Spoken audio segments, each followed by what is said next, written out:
দেশে প্রবেশ করেছে বর্ষা। নির্ধারিত সময়ে দুদিন আগে বৃহস্পতিবার কেরলে বর্ষার আগমন। হাওয়া অফিসের পূর্বাভাস মতো বঙ্গেও বৃহস্পতিবার রাত থেকেই নাগাড়ে বৃষ্টি কলকাতা সহ দক্ষিণবঙ্গে। সপ্তাহান্তে তাই আবারও দক্ষিণবঙ্গে প্রবল ঝড় বৃষ্টির সম্ভাবনার পূর্বাভাস দিয়েছে আবহাওয়া দফতর। তবে বৃষ্টির পাশাপাশি দক্ষিণবঙ্গের জেলাগুলিতে গরম বাড়বে। উত্তরবঙ্গের জেলাগুলিতেও ভারী বৃষ্টির পূর্বাভাস দেওয়া হয়েছে।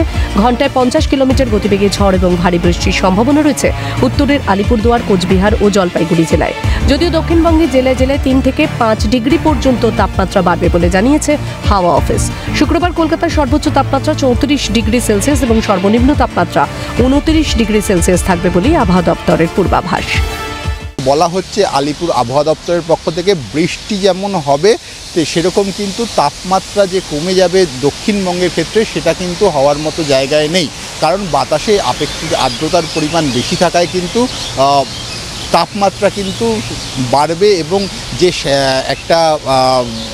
একটা গরম ভাব অনুভূত হচ্ছিল সেটা কিন্তু থাকবে। অর্থাৎ বৃষ্টি যেরকম চলবে ঠিক একইভাবে কিন্তু দক্ষিণবঙ্গের ক্ষেত্রে কিন্তু গরমও কিন্তু সমপরিমাণ অনুভূত হবে।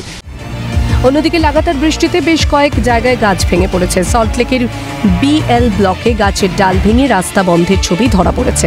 এর আগে হাওয়া অফিস ইঙ্গিত দিয়েছিল জুন মাসের প্রথম সপ্তাহের শেষ বা দ্বিতীয় সপ্তাহে দক্ষিণবঙ্গে বর্ষা ঢুকতে পারে। উল্লেখ্য, জলপাইগুড়িতে মৌসুমী বায়ু বা বর্ষা প্রবেশের স্বাভাবিক দিন 7ই জুন। তবে গত বছর তা দেরিতে ঢুকেছিল। অবশ্য এবার উত্তরবঙ্গে স্বাভাবিকের আগেই বর্ষা ঢুকেছে।